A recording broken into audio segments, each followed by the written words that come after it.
All right, today we're going to deconstruct a pretty dramatic biblical showdown, one that completely redefines one of the most sacred concepts in history.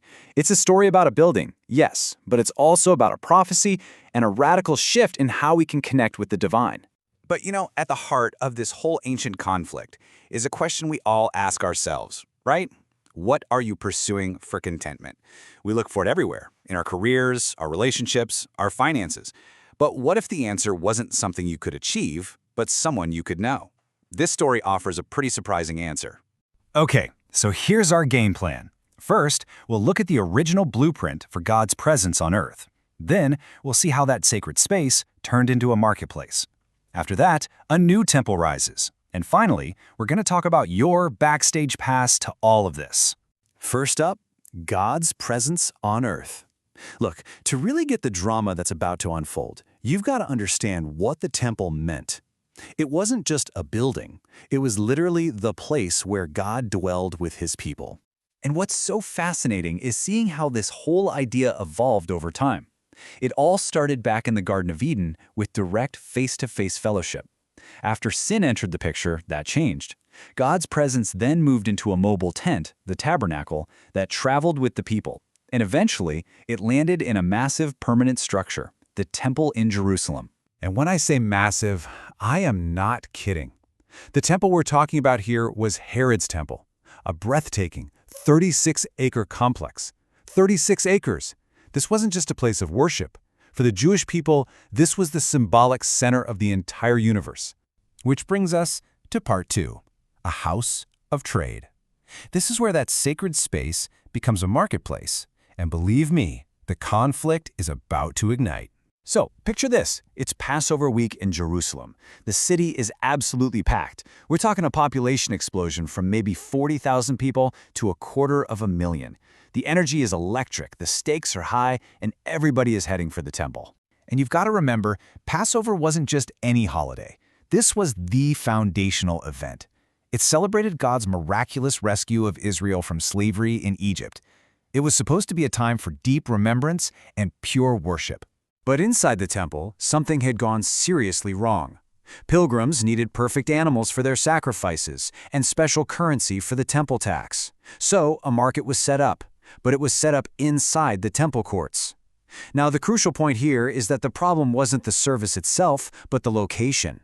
It turned God-centered worship into man-centered commerce, full of noise, distraction, and financial anxiety. And this is where Jesus walks in. He makes a whip out of cords, drives out the animals, and starts flipping over the tables of the money changers. And then he delivers this stunning rebuke. He wasn't just being disruptive for the sake of it. He was fiercely defending the sacred purpose of his Father's house. Well, you can imagine, an action like that doesn't go unanswered, and it leads directly to this incredibly cryptic prophecy that signals a radical shift in, well, everything. When the authorities demand a sign to justify what he's just done, this is his response. Can you even imagine the shock? He's standing in this magnificent structure and tells them to destroy it. Their reaction was, of course, total disbelief. They're looking at him like he's crazy. This temple, they say, has been under construction for 46 years. His claim sounded absolutely absurd, totally impossible. They were thinking in terms of stone and mortar. But here it is. This is the aha moment of the entire story. He wasn't talking about the physical building at all. He was speaking about the temple of his body. He was prophesying his own death and his resurrection 3 days later. This one prophecy reveals how Jesus, as the new temple, redefines the entire game. First, presence. God is no longer confined to a building. He's now dwelling among us in the person of Jesus. Second, sacrifice. The animal sacrifices, they're now obsolete because his death is the one perfect sacrifice for all time. And third, access. The old system of priests is no longer needed. Jesus becomes the direct mediator, the direct line to God. So this leads us to our final section, and it's all about the personal implications. This is about moving from a restricted building to a wide-open, personal invitation for you. A great way to think about this is to picture the old temple system like a massive stadium.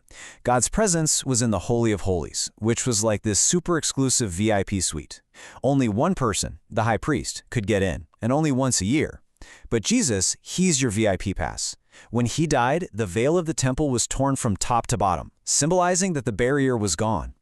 Everyone now has direct backstage access to God through him. And this brand new reality launches a brand new mission. Now believers themselves become temples, filled with the Holy Spirit.